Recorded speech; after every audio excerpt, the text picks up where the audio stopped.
মৃত্যুর পরেও তিনটা আমল জারি রয়। 1 নাম্বার সাদাকায়ে জারিয়া, 2 নাম্বার আও ইলমিন ইউনতাফাউ বিহি, এমন ইলম যে ইলমের দ্বারা উপকার হয়।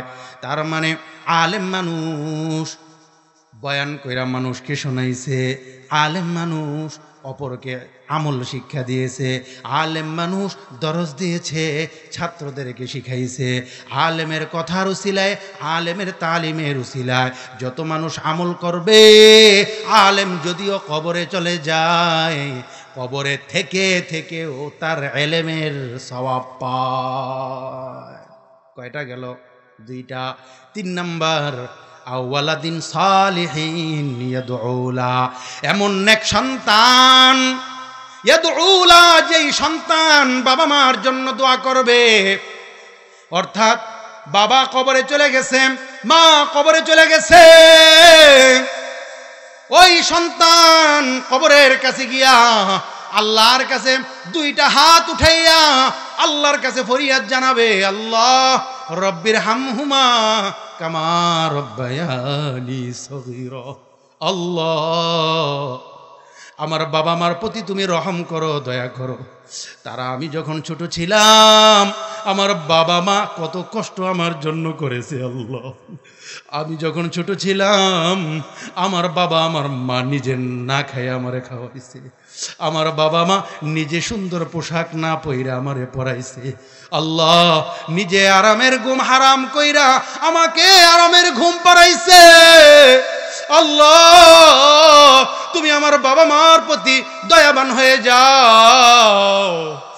আল্লাহ রব্বির হামহুমা কামা রব্বায়ানি সগীরা, এইভাবে দোয়া কর। যারা আল্লাহর পথে চলে, আল্লাহর কথা বলে, আল্লাহকে ভালোবেসে সপেছে জীবন।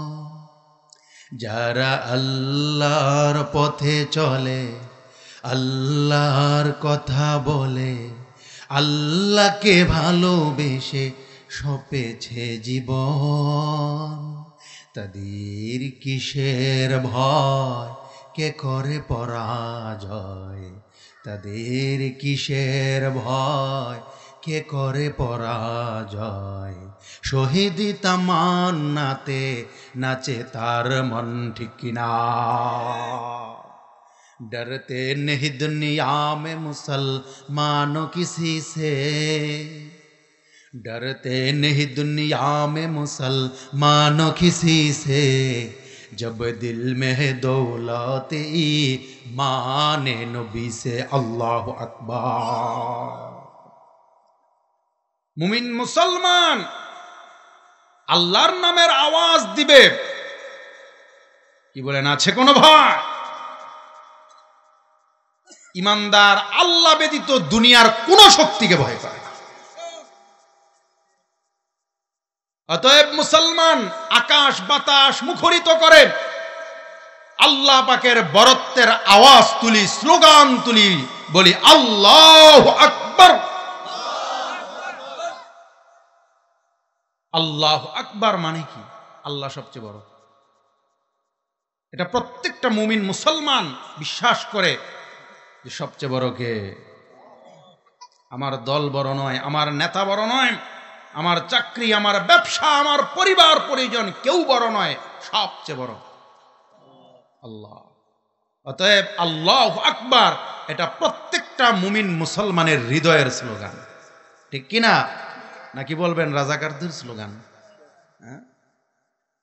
মনে রাখতে হবে মুসলমান, আল্লাহু আকবার এটা কোনো রাজনৈতিক দলের স্লোগান নয়, আল্লাহু আকবার এটা মৌলবাদের স্লোগান নয়, আল্লাহু আকবার এটা জঙ্গিবাদের স্লোগান নয়, আল্লাহু আকবার এটা রাজাকারের স্লোগান নয়, আল্লাহু আকবার এটা কোনো দল কিংবা মতের স্লোগান নয়, এটা তো প্রত্যেকটা মুমিন মুসলমান ইমানদার বান্দার হৃদয়ের স্লোগান। নারে তাকবীর। দেখেন, মহিলা মাদ্রাসার উদ্যোগে আজকের এই মাহফিলের আয়োজন করা হয়েছে। আমি সংক্ষিপ্ত সময়ে কিছু কথা বলবো, এই বিষয়টা আপনাদের সামনে তুলে ধরার চেষ্টা করব। যে এই সকল মহিলা মাদ্রাসার উপকারিতা কি, সন্তানকে বিশেষ করে কন্যা সন্তানকে আমরা মহিলা মাদ্রাসায় কেন দেব, দিলে কি লাভ, কি বলেন? আমার আপনার জানার দরকার আছে না নাই? আশা করি আজকের আলোচনা যদি মনোযোগ সহকারে শোনা যায়, যাদের ইচ্ছা ছিল না মেয়েটাকে মাদ্রাসায় দেওয়ার, ইনশাল্লাহ তারাও দিবে। তো আছেন তো ইনশাল্লাহ? চলে যাবেন না তো? হ্যাঁ, আমাদের সুন্দর একটা ডায়লগ আছে, থাকবেন না ভাগবেন। থাকবেন কে কে? ইনশাল্লাহ আছি তো? হাত নামাই। আল্লাহ কবুল করুন, আল্লাহ আমাদেরকে তৌফিক দান করুন।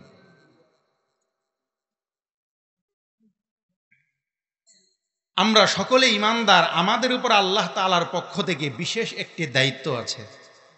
সেটা কি? এই যে আমি যে আয়াত তেলাওয়াত করেছি, আল্লাহ পাক বলেন, ইয়া আইয়ুহাল্লাযীনা আমানু, ইয়া আইয়ুহাল্লাযীনা আমানু কু আনফুসাকুম ওয়া আহলিকুম নারা। আল্লাহ পাক বলেন, হে দুনিয়ার ঈমানদারগণ, তোমরা নিজেদেরকে জাহান্নামের আগুন থেকে বাঁচাও, পাশাপাশি তোমাদের পরিবার পরিজন, স্ত্রী সন্তান, তোমাদের অধীনস্থ যারা আছে তাদেরকেও জাহান্নামের আগুন থেকে বাঁচানোর দায়িত্বও তোমাদের। অতএব আমার আপনার পরিবার পরিজনকে জাহান্নামের আগুন থেকে বাঁচানোর দায়িত্ব আমার, ঠিক কিনা বলেন? এটা প্রত্যেকটা মুমিন মুসলমানের দায়িত্ব। এখন আমি আপনি যদি আমার আপনার কন্যা সন্তানকে জাহান্নামের আগুন থেকে বাঁচাতে চাই, তাহলে আমার আপনার জন্য করণীয় কি হবে? এটা বুঝানোর জন্যই আজকে আমি আপনাদের সামনে কিছু হাদিস পেশ করব। ভালো করে খেয়াল করবেন ইনশাআল্লাহ। মুসলমান ঈমানদার, কোন বাবা কোন মা চায় না তার ছেলেটা জাহান্নামী হয়ে যাক, চায় কিনা? তার মেয়েটা জাহান্নামী হোক, এটা কিন্তু কোনো বাবা মা চায় না। আল্লাহর রসুলের হাদিস বলেন, দুই শ্রেণীর মানুষ আছে, এক শ্রেণীর পুরুষ আর এক শ্রেণীর নারী, যারা নাকি জাহান্নামী হবে। আল্লাহর রসুলের হাদিসের কথা ভালোভাবে খেয়াল করবেন। আল্লাহর নবী বলেন, সিনফানি মিন আহলিন নার, দুই শ্রেণীর জাহান্নামী, এক শ্রেণী হলো পুরুষ আর এক শ্রেণী হলো নারী। আল্লাহর রসুল বলেন, এই দুই শ্রেণীর জাহান্নামীদেরকে লাম আরাহুমা, আমি নবী দেখি নাই। নবীজি বলতে চাচ্ছেন আমি দেখি না, এর মানে হলো যে ওহে উম্মতের দল, তোমরা কিন্তু দেখবা। অতএব আমরা বর্তমানে দেখি নাকি দেখি না, এটা হাদিসের বাকি অংশ শুনলে বুঝবো, নাকি বলেন? দেখেন হাদিসের বাস্তবতা বর্তমানে আছে না নেই। আল্লাহর নবী বলেন, কওমুন মাআহুম সিয়াতুন কাআদনা বিল বাকার ইয়াদরিবুনা বিহান নাস। দুই শ্রেণীর জাহান্নামী, এক শ্রেণীর পুরুষ আরেক শ্রেণীর নারী। পুরুষ যারা জাহান্নামী তারা কারা? আল্লাহর রসুল বলেন, কওমুন মাআহুম সিয়াতুন কাআদনা বিল বাকার, এক শ্রেণীর পুরুষ যাদের হাতে থাকে চাবুকের ন্যায় ছোট ছোট লাঠি। কাআদনা বিল বাকার, গরুর লেজের ন্যায় ছোট ছোট লাঠি। সিয়াত মানে হলো চাবুক সদৃশ লাঠি। গরুর লেজের ন্যায় ছোট ছোট লাঠি থাকে। ইয়াদরিবুনা বিহান নাস, ওই লাঠি দ্বারা তারা মানুষকে আঘাত করে, মানুষকে প্রহার করে, মানুষের উপর জুলুম আর অত্যাচার করে। কি বলেন, এমন পুরুষ বর্তমানে আছে না নাই? বর্তমানে আছে না নাই এটা বুঝানোর জন্য আপনাদেরকে কিছু উদাহরণ দিই আমি। আল্লাহ রসুল হাদিসে কি বললেন? যাদের হাতে ছোট ছোট লাঠি থাকবে। বর্তমানে আমরা এর উদাহরণ যদি তালাশ করতে যাই, দেখবেন রাস্তাঘাটে বিভিন্ন মোড়ে মোড়ে এমন অনেক ঘুষখোর বাহিনী দাঁড়ায় থাকে, হাতে ছোট ছোট লাঠি থাকে। আছে না নাই? টাকা না দিলে ছাড়ে না, মানুষের উপর সুযোগ পাইলে অত্যাচার করে। আছে না নাই? মিলছে কিনা হাদিস? শুধু তাই নয়, আরেক শ্রেণীর দেখবেন সমাজের পাতি নেতা অথবা নেতৃত্ব বলতেই নাই, কোন নেতার চামচামি করে, এর চেয়ে বেশি যোগ্যতা নাই। ছোট ছোট লাঠি নিয়ে ঘুরে, অথবা লাঠি যদি হাতে নাও থাকে, যখন তখন লাঠি হাতে নিয়ে মানুষকে মারতে যায়। আছে না নাই? নেতাও না, কিন্তু নেতার চামচা, যোগ্যতা এ পর্যন্তই, কিন্তু কথায় কথায় মানুষকে লাঠি হাতে নিয়ে মারতে যায়। কি বলেন? আল্লাহর রসুলের হাদিসের উদাহরণ পাওয়া যায় কিনা? আপনারাই বলেন, জান্নাতি না জাহান্নামী?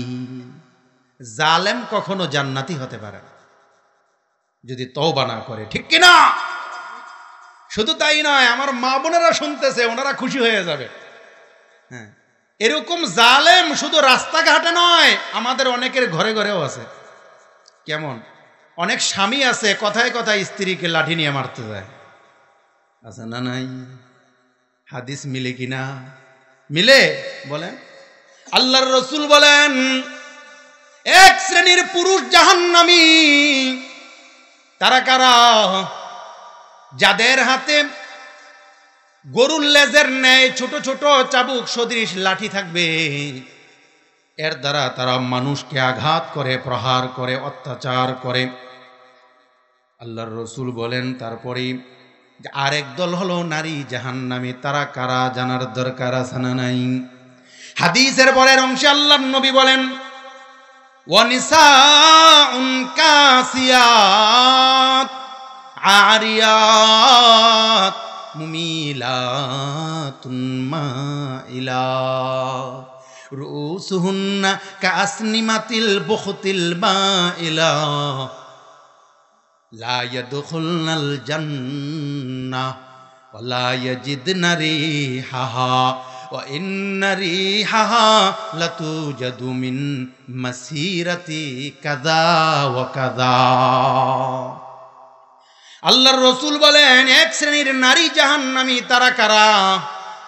তারা হলো ওয়া নিসাউন কাসিয়াত, এমন নারী যারা পোশাক পরিধান করে, কিন্তু আরিয়াত, পোশাক পরিধান করার পরেও যেন মনে হয় উলঙ্গ।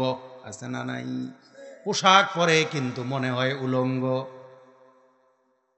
অর্থাৎ এমন বেহায়ার মতো পোশাক পরে, এমন অশ্লীল পোশাক পরে, এমন খোলামেলা পোশাক পরে, অথবা এমন টাইট ফিট জামা কাপড় পরে রাস্তা দিয়ে যখন চলে মনে হয় যেন গায়ে পোশাকই নাই। অনেক ক্ষেত্রে তো এমন হয়, মনে হয় যেন গায়ে যদি পোশাক না থাকতো তাহলে মনে হয় আরো ভালো হইতো। নাউজুবিল্লাহ। পারেন হুজুর এটা কি বললেন? গায়ে পোশাক না থাকলে ভালো হইতো। আচ্ছা, আপনাদেরকে একটা কথা আমি জিজ্ঞাসা করি, যদি কোনো মহিলার গায়ে পোশাক একদমই না থাকতো কি বলতেন? বুঝেন না আমার কথা? কি বলতেন? পাগল। তখন শরম হতো বা ঘৃণায় তার দিকে তাকাইতেন না, ঠিক কিনা? কিন্তু যদি গায়ে পোশাক থাকে কিন্তু অশ্লীল পোশাক থাকে, তখন বখাটের দল তাকাবে কিনা? হ্যাঁ, তার ইজ্জত হরণ হওয়ার, সম্মান নষ্ট হওয়ার ভয় আছে কিনা বলে? নিম্ন থেকে নিম্ন শ্রেণীর লোকেরা পর্যন্ত তাকে দেখে লোভ করবে, লোভাতুর চক্ষু দিয়ে তার দিকে নজর দিবে। কি বলেন কথা ঠিক কিনা? এতে নারীর সম্মান বাড়ে না আরো কমে? আল্লাহ আমাদের মা বোনদেরকে বুঝার তৌফিক দান করুন। আল্লাহর রাসূল হাদিসের মধ্যে তাদের অবস্থা তুলে ধরছেন। এমন বেহায়া নারী, মুমিলাতুন মাইলাত, যারা নাকি পর পুরুষকে নিজেদের প্রতি আকৃষ্ট করে, মাইলাত, নিজেরাও পরপুরুষের প্রতি আকৃষ্ট হয়। স্বামীর কথা বলে নাই, পরপুরুষের প্রতি আকৃষ্ট হয়। কি বলেন, বর্তমানে আমাদের সমাজে পরকীয়া আছে না নাই? কম না বেশি? আল্লাহর রসুলের হাদিস কি বলে, জান্নাতি না জাহান্নামী? আল্লাহর রসুল বলেন তাদের অবস্থা হলো এমন, দেখেন বর্তমান যুগে মিলে কিনা। রুউসুহুন্না কাসনিমাতিল বুখতিল মাইলা, তাদের মাথার চুলগুলো হলো উটের পিঠের উপরে যেমন কুচ থাকে, একটা উঁচা জায়গা থাকে, উঁচা স্থান থাকে, ওইটা যেমন উঁচা, ওইটা যেমন একদিকে হেলে পড়তে চায়, তাদের মাথার চুলগুলো এমন ভাবে একদিকে হেলে পড়তে চায়, এমন ফুলার ফাপা আছে না নাই? এমন চুল ফুলিয়ে রাস্তাঘাটে তারা চলে। আল্লাহর রসুল বলেন লা ইয়াদখুলনাল জান্নাহ, এমন নারীরা জান্নাতে প্রবেশ করবে না। শুধু তাই নয়, ওয়ালা ইয়াজিদনা রিহাহা, এমনকি জান্নাতের ঘ্রাণও পাবে না। ওয়া ইন্না রিহাহা লাতুজাদু মিন মাসিরাতি কাযা ওয়া কাযা, অথচ ইমানদার বান্দা শত মাইল দূর থেকেও জান্নাতের ঘ্রাণ লাভ করবে। বলি না সুবহানাল্লাহ, সুবহানাল্লাহ। তাহলে হাদিস অনুযায়ী কি বুঝলাম? যে এক শ্রেণীর পুরুষ জাহান্নামী, আরেক শ্রেণীর নারী জাহান্নামী। আমি আপনি কি এটা চাই যে আমার আপনার কন্যা সন্তান, আমার আপনার ঘরের নারী বা বোন হোক, মা হোক, স্ত্রী হোক, কন্যা হোক, আমরা কি চাই আমাদের ঘরের নারী এমন বেহায়ার বেশি গুরুক, জাহান্নামী হয়ে যাক, পরপুরুষকে আকৃষ্ট করে জাহান্নামের অনল হোক, লাকড়ি হোক? এটা কি আমরা চাই কখনো? তাহলে এর দ্বারা আমরা বুঝলাম যে এমন বিকেবারি জমিলা খাতুন কওমি মহিলা মাদ্রাসার মতো করে যত মহিলা মাদ্রাসা আছে, এই মহিলা মাদ্রাসাতে আমার আপনার কন্যা সন্তানকে কেন দিব? এই জন্যই দিব আমার আপনার কন্যা সন্তান যেন জাহান্নামের আগুন থেকে বাঁচতে পারে। ওই রকম বেহায়া জাহান্নামী নারী যেন হয়ে না যায়। ঠিক কিনা চিল্লায় বলে? মুসলমান ইমানদার ভালো করে খেয়াল করবেন, আমার আপনার নবী আল্লাহ পাকের হাবিব মা বোনদের প্রতি কত দরদি ছিলেন, কত মায়ান নবী ছিলেন তিনি। দিনের বেলা যেমন উম্মতের জন্য কাঁদতেন, রাতের বেলাও কাঁদতেন। পুরুষের জন্য যেমন কাঁদতেন, নারীর জন্য কাঁদতেন। উম্মতের জন্য আল্লাহর নবী ছিলেন পেরেশান। গভীর রজনীতে, হাদিস দ্বারা বোঝা যায়, গভীর রজনীতে আল্লাহর নবীর ঘুম ভেঙে গেছে। কি কারণ? মা বোনদেরকে নিয়ে পেরেশানি। কত সুন্দর হাদিস। হযরতে আবু হুরায়রা রাদিয়াল্লাহু আনহু বর্ণনা করেন, ইস্তাইকাযা রাসূলুল্লাহ সাল্লাল্লাহু আলাইহি ওয়াসাল্লাম লাইলাতান ফাজিআন ইয়াকুল, রাসূলুল্লাহ সাল্লাল্লাহু আলাইহি ওয়াসাল্লাম কোন এক রাত্রিতে জাগ্রত হয়ে যান, ঘুম থেকে জাগ্রত হয়ে গেলেন। ফাজিআন মানে অস্থির, পেরেশান অবস্থায়। ফায়াকুল, আল্লাহর নবী বলছিলেন সুবহানাল্লাহ, মাজা উনজিলাল লাইলাতা মিনাল খাজাইন ওয়া মাজা উনজিলা মিনাল ফিতান। আজকের এই রাত্রিতে আল্লাহ পাকের কত পরিমাণ ধনভাণ্ডার নাজিল হয়েছে, কত পরিমাণ ফিতনা ফাসাদ এই পৃথিবীতে অবতীর্ণ হয়েছে। আল্লাহর নবী বলছিলেন, কান্নার সুরে আফসোস করে আল্লাহর রাসূল বলতেছিলেন, মাইয়ুকিদু সাওয়াহিবাল হুজুরাত, আমার ঘর ওয়ালিদেরকে কে জাগ্রত করে দিবে? ইউরিদু আজওয়াজাহুন্না, নবীজির উদ্দেশ্য ছিল ঘরওয়ালি মানে হলো স্ত্রী, যে আমার স্ত্রীগণকে কে এখন ঘুম থেকে জাগায় দিবে? গভীর রাত্রিতে তারা কেন ঘুমায়? তারা কেন গভীর রাত্রিতে ঘুম থেকে উঠে যায় না?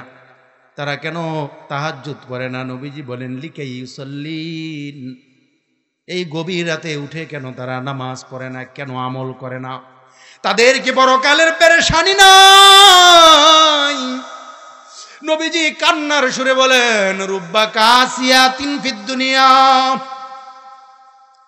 আরিয়াতিন ফিল আখিরাহ, দুনিয়াতে এমন অনেক পোশাক পরিধানকারিনী আছে। মুসলমান ইমানদার ভালো করে বুঝার চেষ্টা করবেন। আমরা যারা পুরুষ আছি আমরা কি চাই? ঘরের নারী যেন সুন্দর পোশাক পরিধান করে, চাই কি চাই না? বাবা চায় তার মেয়েটার গায়ে যেন সুন্দর পোশাক জড়ায়, স্বামী চায় স্ত্রীর গায়ে যেন সুন্দর পোশাক উঠে, ভাই চায় বোনকে একটা সুন্দর জামা কাপড় কিনে দিতে।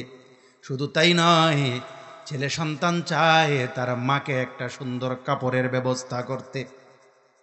দুনিয়াতে দেখা যায় পুরুষ জাতি নারী জাতিকে সুন্দর রাখার জন্য কত সুন্দর সুন্দর পোশাকের ব্যবস্থা করে দেয়। আল্লাহর রাসূল বলেন যদি আমল ভালো না হয়, রুব্বা কাসিয়াতিন ফিদ দুনিয়া, দুনিয়াতে এমন অনেক সুন্দর সুন্দর পোশাক পরিধানকারিনী আছে, আমল খারাপ হওয়ার কারণে আরিয়াতিন ফিল আখিরাহ, পরকালে থাকবে উলঙ্গ, পরকালে তাদের ভাগ্যে পোশাক জুটবে না। নাউযুবিল্লাহ। এই জন্য বলি মুসলমান ইমানদার ঘরের মা বোনদেরকে জাহান্নাম থেকে বাঁচানোর চেষ্টা করব। জাহান্নাম থেকে যদি বাঁচাতে চাই, বর্তমান সময়ে এমন মহিলা মাদ্রাসায় পাঠানোর ছাড়া আর কোনো বিকল্প নাই। ঠিক কিনা বলেন? চিল্লায় বলেন ঠিক কিনা? আল্লাহু আকবার।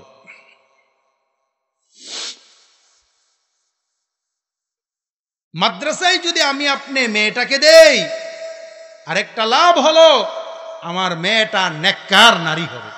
বলেন কি হবে? নেককার নারী হবে। কেমন নেককার নারী হবে জানেন? মাদ্রাসায় মেয়েটা কোরআন হাদিস শিখার মাধ্যমে, আমল শিখার মাধ্যমে, আখলাক শিখার মাধ্যমে,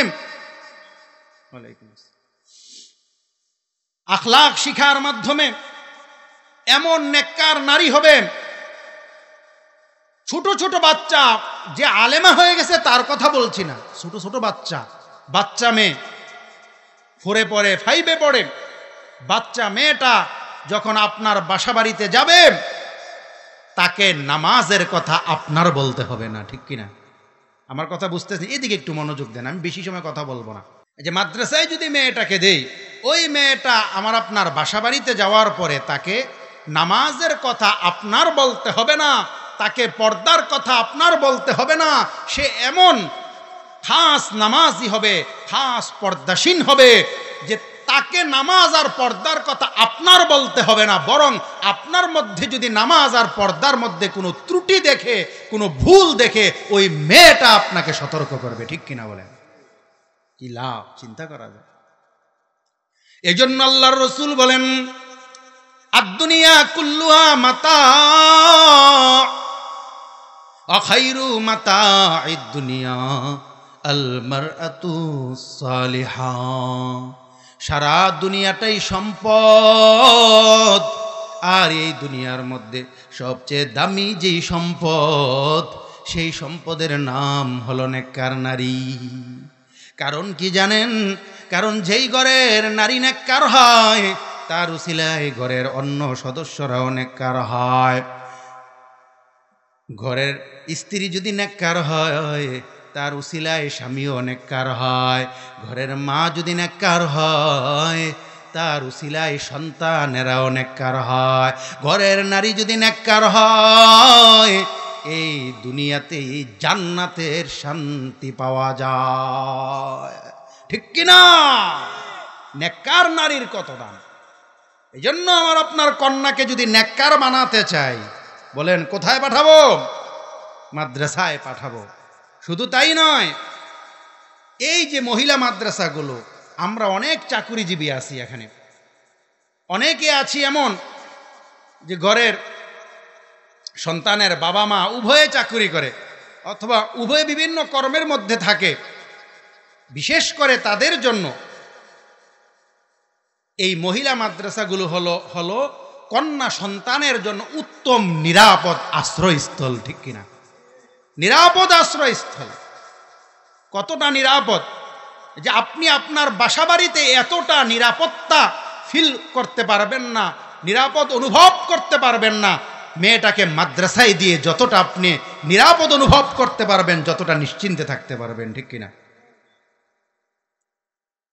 মেয়েদেরকে লালন পালন করা ছেলের তুলনায় আপনার কি মনে হয় সহজ না আরো কঠিন? তাকে দেখাশোনা করা সহজ না আরো কঠিন?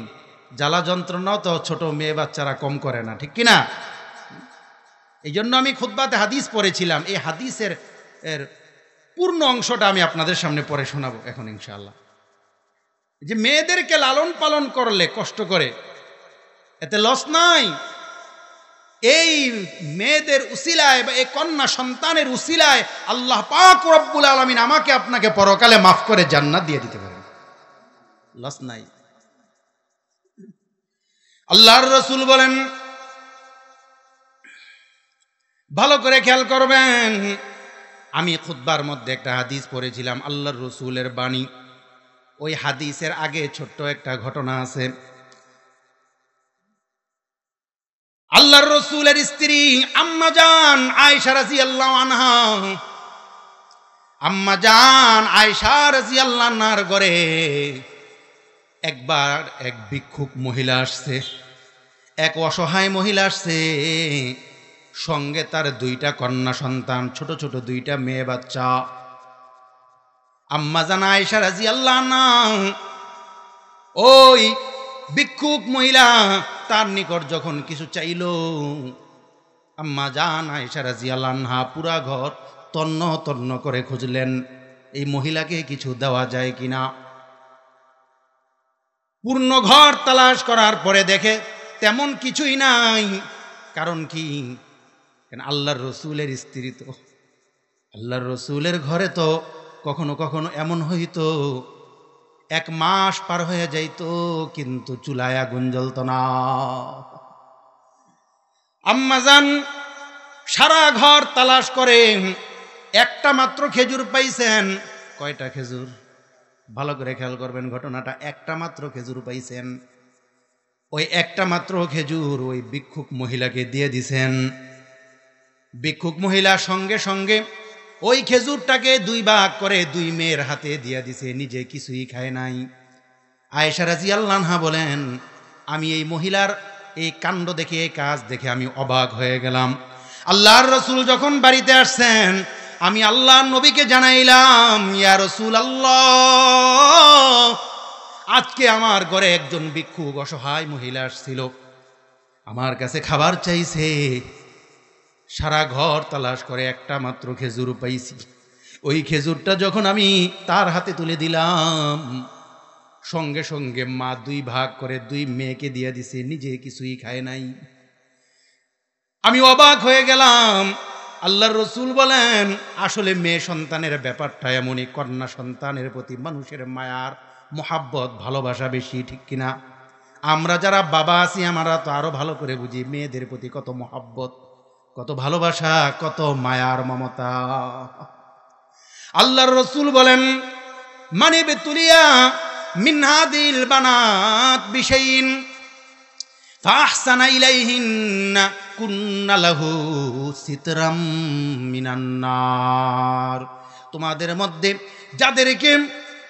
মধ্যে যাদেরকে এমন কন্যা সন্তানের মাধ্যমে পরীক্ষায় ফেলা হয়েছে, পরীক্ষার সম্মুখীন করা হয়েছে, অর্থাৎ তোমাদের মধ্যে যাদের নাকি মেয়ে সন্তান আছে, অনেক জ্বালা যন্ত্রণা করে, জ্বালা যন্ত্রণা সত্ত্বেও যদি ধৈর্য ধারণ করতে পারে, ফাহসানা ইলাইহিন্না, মেয়েদেরকে অবহেলা না করে বরং তাদের প্রতি ইহসান, দয়ার মমতা দেখায়, আল্লাহর রাসূল বলেন, কুন্না লাহু সিতরাম মিনান নার। এই কন্যা সন্তানেরাই কিয়ামতের দিন তাদের জন্য জাহান্নাম থেকে মুক্তির পর্দা হয়ে যাবে। জাহান্নাম থেকে মুক্তির পর্দা হয়ে যাবে, অর্থাৎ এই কন্যা সন্তানের উসিলায় আল্লাহ তাআলা পরকালে বাবা মাকে জাহান্নামের আগুন থেকে নাজাত দিয়ে দিবেন। বলি না সুবহানাল্লাহ, সুবহানাল্লাহ, সুবহানাল্লাহ। মুসলমান ইমানদার, আপনাদেরকে আরো কিছু হাদিস শোনাই, ভালো করে খেয়াল করবেন। আল্লাহর রাসূল বলেন, মান কানা লাহু সালাসু বানাত, তোমাদের মধ্যে যার নাকি 3টা কন্যা সন্তান হয়, ফাসবার আলাইহিন্না, তারা জ্বালাতন করার পরেও ধৈর্য ধারণ যদি করে, তারা জ্বালাতন করে, যন্ত্রণা দেয়, তবু বিরক্ত হয় না, ধৈর্য ধারণ করেন। আল্লাহর রাসূল বলেন, ওয়া আতআমাহুন্না ওয়া সাকাহুন,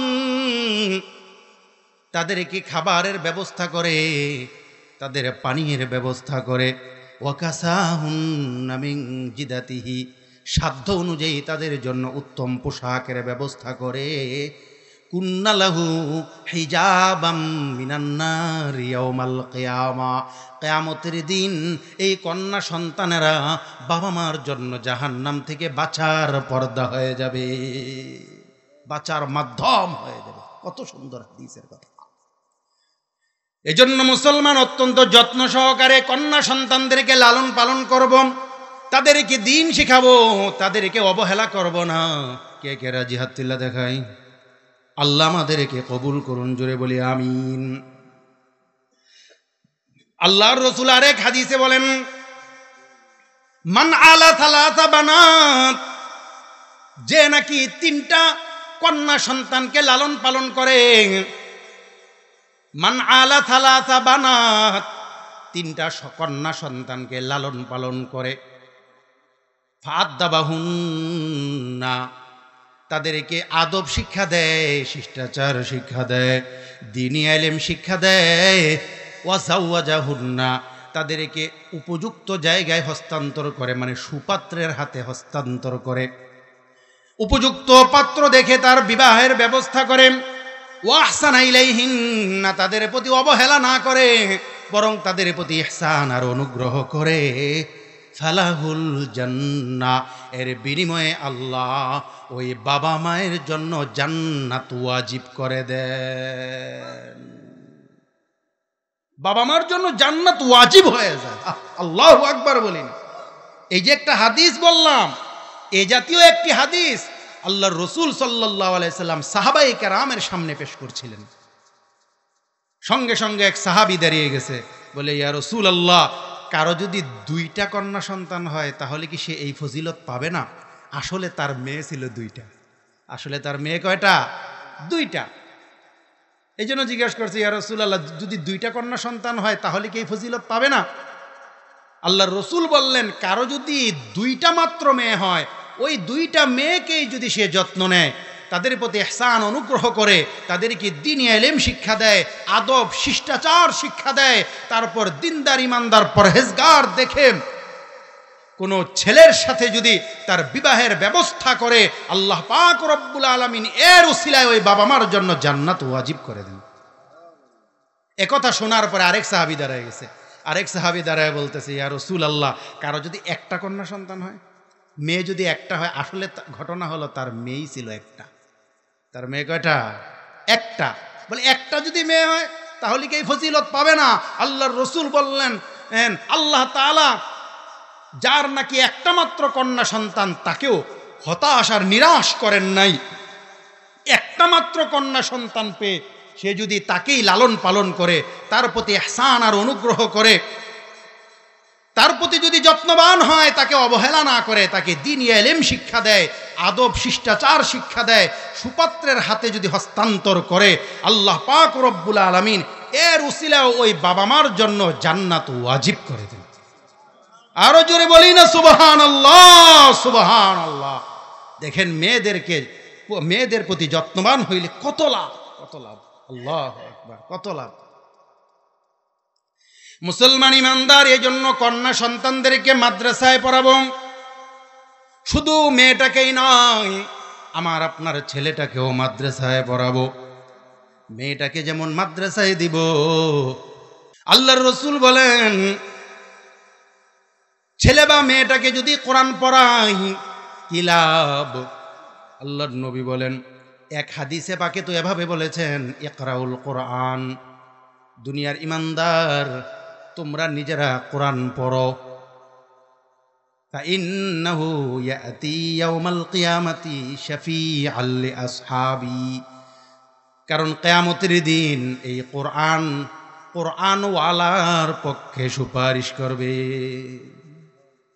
অর্থাৎ তুমি যদি কোরআন পড়ো, কিয়ামতের দিনে এই কোরআন তোমার পক্ষে সুপারিশ করবে। আমি যে বিষয়টা বুঝাতে চাই হাদিসের আলোকে, আল্লাহর রাসূল বলেন, দুনিয়ার ইমানদার সন্তানকে যদি কোরআন পড়াও, তাহলে কিয়ামতের দিন ওই সন্তানও তোমার পক্ষে সুপারিশ করবে।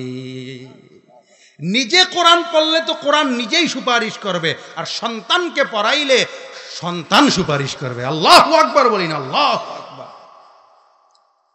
আল্লাহর রাসূল বলেন, মান ক্বারাআল কোরআন, যে ব্যক্তি কোরআন পড়ে, ফাস্তাযহারাহু, কোরআনকে মুখস্থ করে, ফাআহাল্লা হালালাহু ওয়া হাররামা হারামা, কোরআন যা হালাল বলে তা হালাল বলে মানে, কোরআন যা হারাম বলে তা হারাম বলে মানে, তার মানে কোরআন অনুযায়ী আমল করে, আদখালাহুল্লাহুল জান্নাহ, আল্লাহ তাআলা এর উসিলায় ওই কোরআন পড়নেওয়ালাকে জান্নাতে প্রবেশ করাবেন। শুধু তাই নয়, ওয়াশাফাহু ফি আশারাতিম মিন আহলি বাইতি কুল্লুম কদ ওয়াজাবাত লাহুন নার, ওই হাফেজে কোরআনকে আল্লাহ কিয়ামতের দিন তার পরিবার পরিজনের মধ্য থেকে এমন 10 জনের ব্যাপারে সুপারিশ করার অনুমতি দান করবেন যাদের জন্য আল্লাহর জাহান্নাম ওয়াজিব হয়ে গেছে। অর্থাৎ হাফেজে কোরআন, কোরআন পড়নেওয়ালা, আমলওয়ালা ব্যক্তি, ছেলে হোক বা মেয়ে হোক, তার পরিবার পরিজনের মধ্য থেকে 10 জন যাদের উপর জাহান্নাম ওয়াজিব হয়ে গেছে তাদেরকে সুপারিশ করে জান্নাতে নিয়ে যাবে। সুবহানাল্লাহ, সুবহানাল্লাহ। এজন্যই বলি, আমি কোরআন পড়লে তো কোরআন আমার পক্ষে কিয়ামতের দিন সুপারিশ করবে, আর সন্তানকে পড়াইলে এই সন্তান সুপারিশকারী হয়ে দাঁড়াইবে। এই হাদিসের মর্ম একটু অনুধাবন করার চেষ্টা করি। আমাদের তো অনেক সময় গর্ব থাকে, অহংকার থাকে, আমি অমুকের বাবা, আমি অমুক ব্যবসায়ীর বাবা, অমুক রাজনৈতিক নেতার বাবা। আমি কত ধরনের গর্ব অহংকার আমাদের মাঝে। গর্ব তো হওয়া উচিত ছিল তখনই যখন বুক ফুলায় বলতে পারতেন, আমি একজন হাফেজে কোরআনের বাবা। ঠিক কিনা? গর্ব তো এখানে হওয়া উচিত। মুসলমান ইমানদার ভালো করে খেয়াল করবেন, আমরা তো দুনিয়াতে দেখি যারা নাকি হাফেজ হয়, যারা নাকি আলেম হয়, তাদেরকে সম্মান করা হয়, হয় কিনা? বিভিন্ন ওয়াজ মাহফিলে, বিভিন্ন স্থানে হাফেজে কোরআনকে সংবর্ধনা দেওয়া হয়, হয় কিনা বলেন? হাফেজে কোরআনকে সম্মাননা প্রদর্শন করা হয়, সম্মাননা পুরস্কার দেওয়া হয়। আল্লাহর রাসূলের হাদিস বলে, কিয়ামতের দিন আল্লাহ তাআলা এই কোটি কোটি মানুষের সামনে হাফেজে কোরআনের বাবা মাকে সম্মাননা দান করবেন। হাদিসটা বুঝার চেষ্টা করি। আল্লাহর রাসূল বলেন, মান ক্বারাআল কোরআন ওয়া আমিলা বিমা ফি, যে ব্যক্তি কোরআন পড়ে, কোরআন অনুযায়ী আমল করে, উলবিসা ওয়ালিদাহু তাজান ইয়াউমাল কিয়ামা, কিয়ামতের দিন আল্লাহ তাআলা ওই হাফেজে কোরআনের বাবা মার মাথায় নূরের মুকুট পরাবেন। কত সম্মান হবে তাদের! উলবিসা ওয়ালিদাহু তাজান ইয়াউমাল কিয়ামা, আল্লাহর রাসূল বলেন, হাফেজে কোরআনের বাবা মার মাথায় এমন নূরের মুকুট পরিধান করানো হবে, যাউহু আহসানু মিন যাউইশ শামসি ফি বুয়ুতিদ দুনিয়া লাউ কানাত ফিকুম। হাফেজে কোরআনের বাবা মার মাথায় এমন নূরের মুকুট পরানো হবে, দুনিয়াতে সূর্যের আলো যেমন আলোকময়, দুনিয়াতে সূর্যটাকে যেমন আমরা উজ্জ্বল আলোকময় দেখি, কিয়ামতের দিন আল্লাহ তাআলা হাফেজে কোরআনের বাবা মার মাথায় যে নূরের মুকুট পরাবেন তা হবে এই দুনিয়ার সূর্যের চেয়েও আরো বেশি উজ্জ্বল আর আলোকময়। হাদিসের শেষাংশে আল্লাহর রাসূল বলেন, ফামা যান্নুকুম বিল্লাযী আমিলা বিহাযা। হাফেজে কোরআনের বাবা মার যদি এত মর্যাদা হয়, তাহলে একটু বুঝে দেখো যে নিজে হাফেজ হয়েছে, যে আলেম হয়েছে, তার কত মর্যাদা। আল্লাহু আকবার। যে হাফেজ হয়েছে তার মর্যাদা কি? আরেকটা হাদিস বুঝেন, কয়েকটা হাদিস বলবো। আল্লাহর রাসূল বলেন হাফেজে কোরআনের কত মর্যাদা। قال النبي صلى الله عليه وسلم يقال لصاحب القرآن اقرأ وارتقي ورتل। কিয়ামতের দিন হাফেজে কোরআনকে আল্লাহর পক্ষ থেকে ডাক দিয়ে বলা হবে, ও হে হাফেজে কোরআন, ইকরা পড়ো। ইকরা মানে কি বলেন? ইকরা মানে পড়ো, ওয়ারতাকি জান্নাতের বিল্ডিং এ চড়ো। আল্লাহু আকবার। ইকরা ওয়ারতাকি ওয়ারাত্তিল কামা কুনতা তুরাত্তিলু ফিদ দুনিয়া।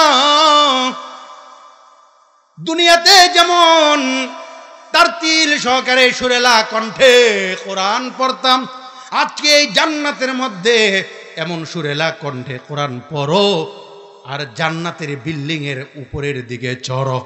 ইন্না মানজিলাতাকা ইনদা আখিরি আয়াতিন তাকরাউহা। মুসলমান ইমানদার, জান্নাতের মধ্যে সর্বোচ্চ যেই বিল্ডিংটা হবে তা হবে কোরআনে কারীমের আয়াতের সমপরিমাণ। কোরআনে কারীমের আয়াত কয়টা? একটা প্রচলিত শব্দ আছে, প্রচলিত একটা মত আছে, সেটা হলো ৬৬৬৬।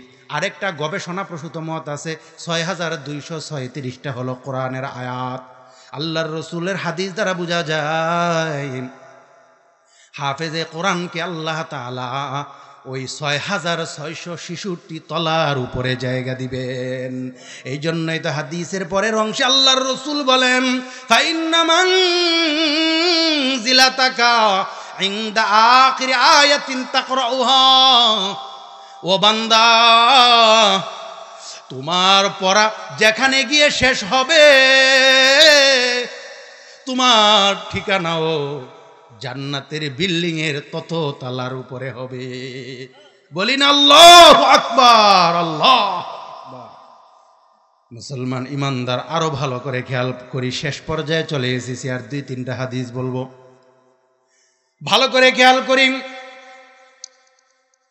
আমি আপনি যদি ছেলেটাকে মাদ্রাসায় দেই, মেয়েটাকে যদি মাদ্রাসায় দেই, কি লাভ? আল্লাহর রাসূল বলেন দুনিয়ার মানুষ যখন মারা যায়, আমার আপনার যখন মরণ হবে, মৃত্যুর পরে কিন্তু দুনিয়ার সব আমলের দরজা বন্ধ হয়ে যাবে। আল্লাহর রাসূল বলেন 3টা আমল এমন আছে, মানুষ যদিও মরে যায় আমলের দরজা বন্ধ হয় না। কয়টা আমল? হাদিসের কথা রাসূল বলেন, ইদা মাতাল ইনসান ইনকাতান আমালু। মানুষ যখন মারা যায় তখন তার সব আমলের দরজা বন্ধ হয়ে যায়, ইল্লা মিন থালাথ, তবে 3টা আমল ব্যতীত। কয়টা? 1 নাম্বার ইল্লা মিন সাদাকাতিন জারিয়া। 1 নাম্বার হলো সাদকায়ে জারিয়া। সাদকায়ে জারিয়া কাকে বলা হয়? এই যে মহিলা মাদ্রাসা, এরকম আরো অনেক মাদ্রাসা আছে, দ্বীনি মাদ্রাসা, এগুলোতে যদি আমি আপনি দান করি, সাদাকা করি, যতদিন পর্যন্ত এই মাদ্রাসাগুলোতে দ্বীনি ইলম শিক্ষা দেওয়া হয়, যতদিন পর্যন্ত এই মাদ্রাসা থাকবে, আমি আপনি যদিও কবরে চলে যাই, কবরে থেকে থেকেও দানের সওয়াব আমি আপনি পাবো। সুবহানাল্লাহ। শুধু মাদ্রাসা নয়, মসজিদেও যদি দান করি, যতদিন পর্যন্ত ওই মসজিদের মধ্যে আল্লাহ পাকের ইবাদত চলবে, আমল চলবে, ততদিন পর্যন্ত বান্দা যদিও কবরে চলে যায়, কবরে থেকে থেকেও এর সওয়াব আর নেকি পায়। সুবহানাল্লাহ। এটা হলো 1 নাম্বার। আল্লাহর রাসূল বলেন, মৃত্যুর পরেও তিনটা আমল জারি রয়। 1 নাম্বার সাদাকায়ে জারিয়া, 2 নাম্বার আও ইলমিন ইউনতাফাউ বিহি, এমন ইলম যে ইলমের দ্বারা উপকার হয়। তার মানে আলেম মানুষ বয়ান কইরা মানুষকে শোনাইছে, আলেম মানুষ অপরকে আমল শিক্ষা দিয়েছে, আলেম মানুষ দরস দিয়েছে, ছাত্রদেরকে শিখাইছে। আলেমের কথার উসিলায়, আলেমের তালিমের উসিলায় যত মানুষ আমল করবে, আলেম যদিও কবরে চলে যায়, কবরে থেকে থেকেও তার ইলমের সওয়াব পায়। কয়টা গেল? 2টা। 3 নাম্বার আওয়ালাদিন সালিহিন ইয়াদউলা, এমন নেক সন্তান, ইয়াদউলা যেই সন্তান বাবা মার জন্য দোয়া করবে। অর্থাৎ বাবা কবরে চলে গেছে, মা কবরে চলে গেছে, ওই সন্তান কবরের কাছে গিয়া আল্লাহর কাছে 2টা হাত উঠাইয়া আল্লাহর কাছে ফরিয়াদ জানাবে, আল্লাহ রব্বির হামহুমা কামা রব্বায়ানি সগীরা। আল্লাহ আমার বাবা মার প্রতি তুমি রহম করো, দয়া করো। তারা আমি যখন ছোট ছিলাম, আমার বাবা মা কত কষ্ট আমার জন্য করেছে আল্লাহ। আমি যখন ছোট ছিলাম, আমার বাবা আমার মা নিজে না খাইয়া আমারে খাওয়াইছে, আমার বাবা মা নিজে সুন্দর পোশাক না পইরা আমারে পরাইছে। আল্লাহ নিজে আরামের ঘুম হারাম কইরা আমাকে আরামের ঘুম পাড়াইছে। আল্লাহ তুমি আমার বাবা মার প্রতি দয়াবান হয়ে যাও। আল্লাহ রব্বির হামহুমা কামা রব্বায়ানি সগীরা, এইভাবে দোয়া করবে। এই জন্য বলি মুসলমান সন্তানকে মাদ্রাসায় পড়ে নেককার হবে, মাদ্রাসায় দেন, নেককার হবে, আমার আপনার মৃত্যুর উপরে দোয়া করবে। অনেক মায়েরা এমন আছে বলে আল্লাহ একটা সন্তান দাও, একটা সন্তান দে রে আল্লাহ, একটা সন্তান দে। কামাই খাওয়ার আশা নাই, জানাজা পড়াবে কে?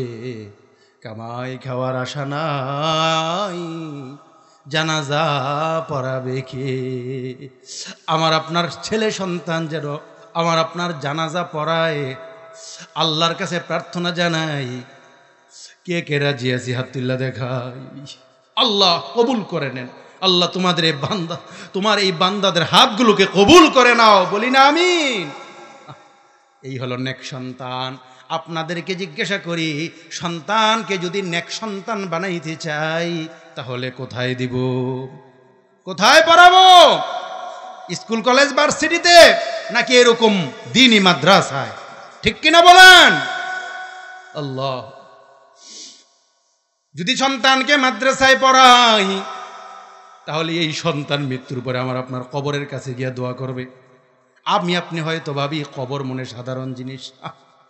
না ভাই, কবর কিন্তু সাধারণ কোনো জায়গা না, কবর কিন্তু কোনো সাধারণ জায়গা না। আল্লাহর রসুলের হাদিস বলে যে কবরে চলে গেছে তার অবস্থা কেমন। একটা মানুষ পানির মধ্যে হাবুডুবু খাইতেছে, বাঁচাও বাঁচাও বলে চিৎকার করে, কে আসো, আমাকে উঠাও, আমাকে উদ্ধার করো। তার যে অবস্থা, আল্লাহর রসুল বলেন যে বান্দা কবরে চলে গেছে তার মনের ফরিয়াদটা এমন, কে আসো, আমাকে বাঁচাও, আমার জন্য কিছু সওয়াব পাঠাও। এই জন্য বলি মুসলমান বেশি বেশি করে কবরের কথা স্মরণ করব। আল্লাহু আকবার। আল্লাহর রসুলের হাদিসের কথা বলতেছি। কবর এমন এক জায়গা, এমন কোনো দিন নাই যে কবর বান্দাদেরকে ডেকে ডেকে কথা বলে না। আল্লাহর রসুলের হাদিস বলে প্রতিদিন কবর নিজে জবান খুলে ডাকে। আল্লাহু আকবার বলি। কবর ডেকে ডেকে বলে, আনা বাইতুল গুরবা, আমি প্রবাসের ঘর। আনা বাইতুল ওয়াহদা, আমি একাকিত্বের ঘর। আনা বাইতুত তুরাব, আমি মাটির ঘর। আনা বাইতুদ্দুদ, আমি পোকামাকড়ের ঘর। আমার কাছে আসলে বুঝে শুনে আইসো, আমল যদি খারাপ হয়, আল্লাহর রাসূলের হাদিস বলে 70টা বিষাক্ত সাপ কবরে দেওয়া হয়। 70টা বিষাক্ত সাপ। কেমন বিষাক্ত জানেন? নবীজি উদাহরণ দিয়ে বুঝান। ওই কবরে যে 70টা বিষাক্ত সাপ দেওয়া হয়, ওই সাপগুলোর মধ্যে কোনো একটা যদি এই দুনিয়াতে একবার মাত্র ফুৎকার দিত, মুখ দিয়ে একটা ফু দিত মাত্র, কিয়ামত পর্যন্ত এই পৃথিবীতে কোনো ফসল আর উৎপন্ন হইতো না। কতটা বিষাক্ত সাপ! ওই সাপ যাকে দংশন করবে তার অবস্থা কি হবে? কখনো কি চিন্তা করেছি কতটা ভয়াবহ অবস্থা? তারপরও কেন পরকালের জন্য প্রস্তুতি নেই না? পরকালের কথা ভাবি না, সন্তানটাকে কোরআন শিখাই না, মেয়েটাকে মাদ্রাসায় দেই না। আল্লাহর রাসূল এই হাদিসের শেষাংশে বলেন, ইন্নাল কবরা রাউযাতুম মিন রিয়াজিল জান্নাহ আও হুফরাতুম মিন হুফারিন নার। কবর হয়তো তোমার জন্য জান্নাতের বাগান হবে, আও হুফরাতুম মিন হুফারিন নার, অথবা জাহান্নামের একটা গর্ত হয়ে যাবে। এই জন্যই তো তিরমিজি শরীফে আমি অনেক বছর যাবত পড়াই, তিরমিজি শরীফের হাদিস শুনি। আল্লাহর রাসূলের এক সাহাবী জিন্নুরাইন হযরত ওসমান ইবনে আফফান রাদিয়াল্লাহু আনহু, ওসমান রাদিয়াল্লাহু আনহু সম্পর্কে হাদিসে পাকে বর্ণিত হয়েছে, হযরত ওসমান রাদিয়াল্লাহু আনহু যখন কোনো কবরের পাশ দিয়া যাইতেন, হাদিসে পাকে বর্ণিত হয়েছে, বাকা হাত্তা ইয়াবুল্লা লিহিয়াতুহু, ইয়াবকি হাত্তা ইয়াবুল্লা লিহিয়াতুহু। ওসমান রাদিয়াল্লাহু আনহু যখন কবরের পাশ দিয়ে অতিক্রম করতেন, তখন তিনি কাঁদতে থাকতেন। কাঁদতে কাঁদতে ওনার দাড়ি মুবারক ভিজা যাইত, কান্নায় বুক ভাসিয়ে ফেলতেন। কিলা, সঙ্গীরা যখন জিজ্ঞাসা করে, তাযকুরুল জান্নাতা ওয়ান নার ফালা তাবকি ওয়া তাবকি মিন হাযা, ওই ওসমান তুমি তো জান্নাতের আলোচনা করো, জাহান্নামের আলোচনা করো, তখন তো দেখি কাঁদো না, তুমি কবর দেখে কেন এভাবে কাঁদো? ওসমান রাদিয়াল্লাহু আনহু চোখের পানি ছেড়ে দিয়া বলেন, সামিতু রাসূলুল্লাহি সাল্লাল্লাহু আলাইহি ওয়াসাল্লাম ইয়াকুল, আমি রাসূলুল্লাহ সাল্লাল্লাহু আলাইহি ওয়াসাল্লামকে বলতে শুনেছি, আল কবরু আউয়ালু মানজিলিম মিন মানাজিলিল আখিরা, কবর হইল পরকালের ঘাটি সমূহের মধ্যে 1 নম্বর ঘাটি, প্রথম ঘাটি। ফা ইন্না জা মিনহু, কেউ যদি কবর থেকে নাজাত পেয়ে যায়, ফামা বাদাহু আইসারু মিনহু, কবরের পরে আরো যত ঘাটি আছে ওগুলা তার জন্য আরো সহজ হয়ে যায়। কবরের পরে হাসরের ময়দানে দাঁড়াতে হবে, পুলসিরাত পার হতে হবে, মিজান আমলনামা ওজনের দাড়ি পাল্লার কাছে যাইতে হবে, হাউসি হাউসি। হযরত ওসমান বলেন, আমি নবীজিকে বলতে শুনেছি, কবর থেকে যেই বান্দা নাজাত পেয়ে যাবে তার জন্য কবরের পরে আরো যত ঘাটি আছে সব তার জন্য আরো সহজ হয়ে যাবে। ওয়াইল্লাম ইয়ানজু মিনহু, আর যদি কবর থেকে নাজাত না পায়, ফামা বাদাহু আশাদ্দু মিনহু, কবরের পরে আরো যত ঘাটি আছে ওগুলা তার জন্য আরো বেশি কঠিন হয়ে যাবে। তারপরে ওসমান বলেন, সামিতু রাসূলুল্লাহি সাল্লাল্লাহু আলাইহি ওয়াসাল্লাম ইয়াকুল, মা রাআইতু মানজারান কত্তু ইল্লা ওয়াল কবরু আফজাউ মিনহু, আল্লাহর রাসূল বলেন, আমি কবরের চেয়ে ভয়ানক কোনো দৃশ্য আমি আমার জিন্দেগিতে দেখি না। আল্লাহ তাআলা কুদরতি ভাবে আল্লাহর রাসূলকে জান্নাত দেখাইছেন, জাহান্নাম দেখাইছেন, কবরের আযাব কেমন হয় এটাও আল্লাহ দেখাইছেন। নবীজি বলেন, কবরের চেয়ে ভয়ানক কোনো দৃশ্য আমি নবীও কোনো দিন দেখি না। আল্লাহ তাআলা দেখাইছেন, আল্লাহ তাআলা নবীজিকে অনেক কিছু জানাইছেন। আরো একটা হাদিস বলে বয়ান শেষ করব। আল্লাহর রাসূল সাহাবায়ে কেরামকে লক্ষ্য করে বলেন, লাউ তা'লামুন মা আ'লামু, ওহে আমার সাহাবায়ে কেরাম, লাউ তা'লামুন মা আ'লামু লা যাহিকতুম কলিলা ওয়া লা বাকাইতুম কাসীরা। ওহে আমার সাহাবায়ে কেরাম, আমি নবী যা জানি তোমরা যদি তা জানতা তাহলে কম কম হাসতা, বেশি বেশি করে কাঁদতা।